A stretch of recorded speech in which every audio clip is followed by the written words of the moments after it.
Teman-teman, selain Pak Jokowi yang selalu menjadi tema atau sasaran ya teman-teman di media sosial, baik dari segi pro ataupun kontra, tidak lupa juga Mas Gibran. Mas Gibran juga selalu menjadi sasaran. Bahkan kemarin kita bahas ketika ada seorang profesor yang mengatakan bahwa keberadaan Mas Gibran di suatu pemerintahan itu cacat menurut Profesor Reza Indragiri. Dan ada juga profesor yang lain ya yang mengkritik tentang Mas Gibran. Cuma ya lebih ke apa ya kata-katanya gitu teman-teman.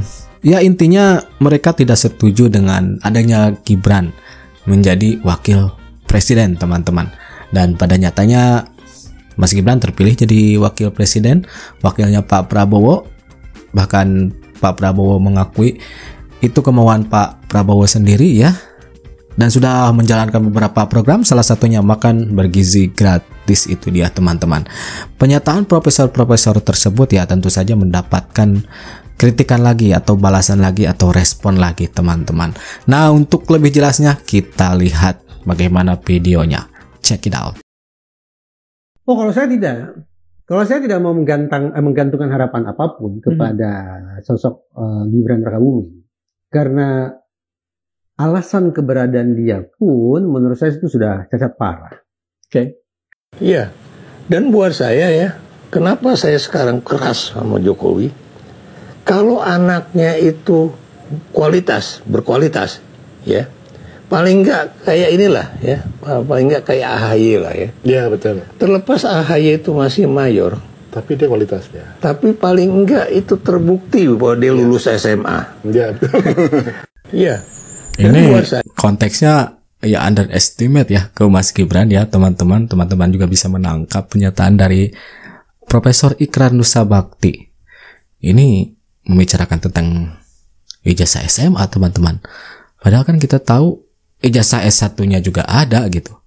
Sekeliling istana waktu itu yang menganggap wah bahaya nih gitu kan, pecahin gitu. Makanya seolah-olah Bu Kony anti Prabowo. No. Kalau mereka dengarkan dari awal kita bicara, saya kan udah bilang Prabowo yes, yang nggak yes itu kan Gibran. Dan sekarang saya nggak tahu Pak Jokowi nonton ini nggak ya? Ya. Kalau dia nonton harusnya dia nyesel dunia akhirat Pak. Kalau aja dia diem waktu itu dengerin kita ya, kan nggak separah ini Pak.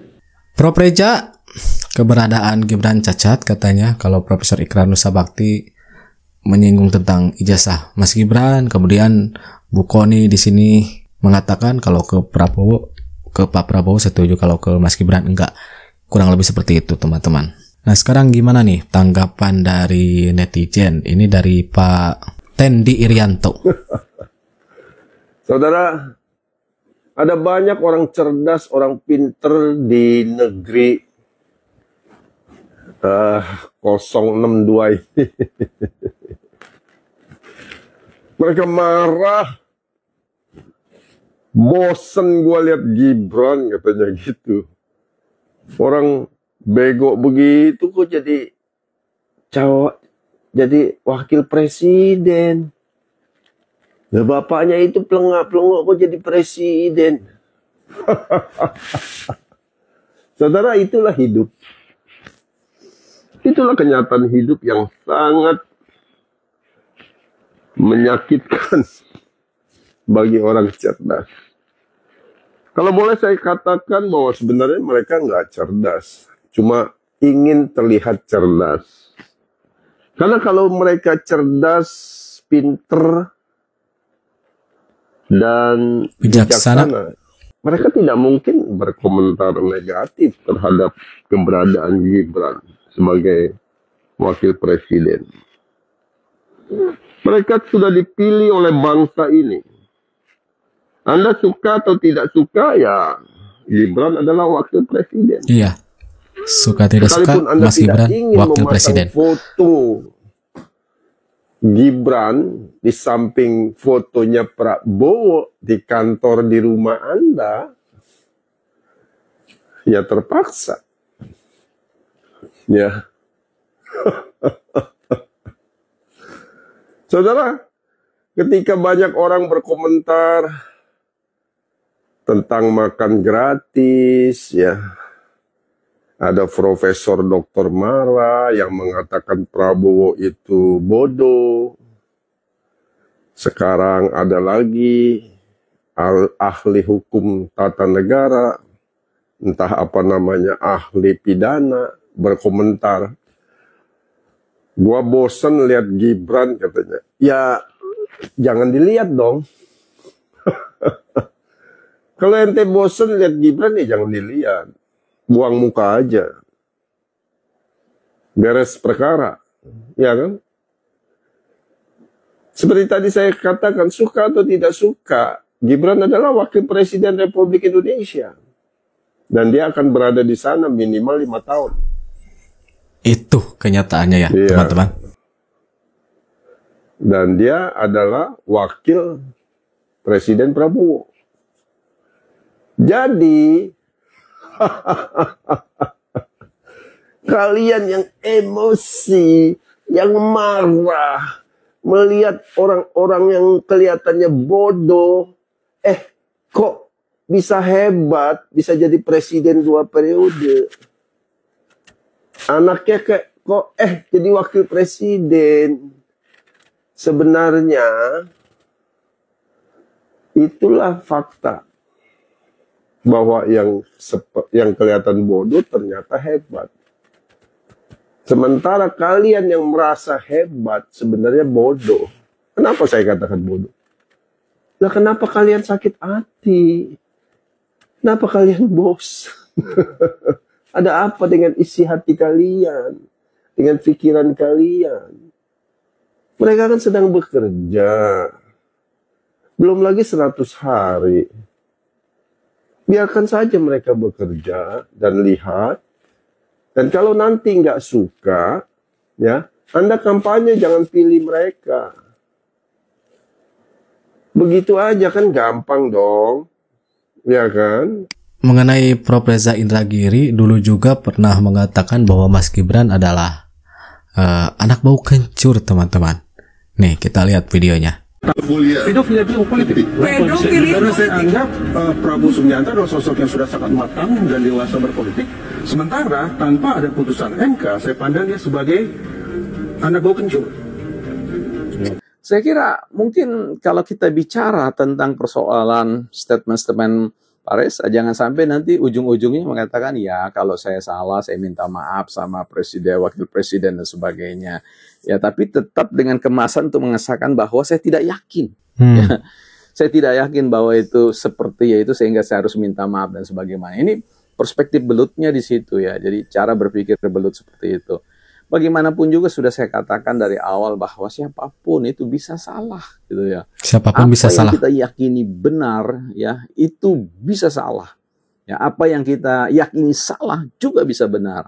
Nah, inilah makanya kita perlu menjaga jarak ketika membangun sebagai sebuah argumentasi. Jangan pernah kita kemudian menghadirkan statement yang seolah-olah memberikan sebuah potret kebenaran, realitas kepada orang lain, padahal tidak seperti itu. Saya sangat yakinkan ya, saya pertaruhkan bahwa kompetensi yang tumbuh pada diri seorang Gibran itu bukan kompetensi seperti yang didefinisikan, dibayangkan, dicemaskan, dan dibebankan ya bagi atau oleh pikiran-pikiran seorang Profesor Reza ya. Mari kita akan lihat bersama-sama, saya punya keyakinan itu ya, ada potensi DNA yang luar biasa dalam diri seorang Gibran yang akan kemudian muncul ya dari hari ke hari. Hari ini karena tentu sebagai seorang wakil presiden geraknya sangat terbatas ya. Peran-peran yang dimainkan juga tentu akan mewakili yang namanya kewibawaan sang pemimpin kita, Pak Prabowo. Bapak ini berkeyakinan bahwa Mas Gibran punya potensi yang besar ya, teman-teman. Dan memang ketika menjabat jadi wali kota Solo juga itu dalam segi ekonomi naik, teman-teman. Di tahun 2022 kemarin kita termasuk kota yang pertumbuhan ekonominya paling tinggi. Ekonomi di angka 6,25. Oh wow. Tahun 6,25. Tahun kemarin. Nggak ada yang beritain. Soalnya tiap hari beritanya cawapres. Yang kayak gini nggak pernah luar biasa. Kita juga nggak pernah terekspos ya. Predikat kota ternyaman nomor 1. Oh wow. Nggak ada yang peduli juga. Kita peduli Mas. Karena tiap hari bahasnya ini. Kita peduli Mas. Makanya kita tanyain Mas. Kita juga waktu saya pertama naik tahun pertama kita masuk kota toleran nomor 9, sekarang nomor 4. Sebelumnya belum pernah. Wih, Solo kan image-nya signifikan ya. Gitu, tahu kan? Langsung ke 4. Itu makanya ya mohonlah teman-teman. Itu penjelasan dari Mas Gibran. Sekarang dari orang lain nih, gimana? Tadi saya lihat banyak sekali menyatakan Mas Gibran anak kecil, seakan-akan tidak punya prestasi. Saya ingin sampaikan, Solo itu Di kota ILC kecil, ini. ya, yang hidup hanya dari pariwisata, retribusi dan pajak. Solo tidak punya tambang, tidak punya perikanan, tidak punya pertanian, maka. Tapi faktanya, Gibran Rakabuming Raka dilantik menjadi wali kota Solo, pertumbuhan ekonominya minus 1,74%. Dari minus Sekarang, menjadi 6,25. 6,25%.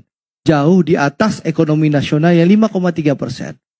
Mungkin dia anak kecil, tapi faktanya Solo bukan ibu kota Jawa Tengah, tapi dia jauh lebih hebat daripada yang tua-tua sebagai kepala daerah. Itu saja. Terima kasih Bang.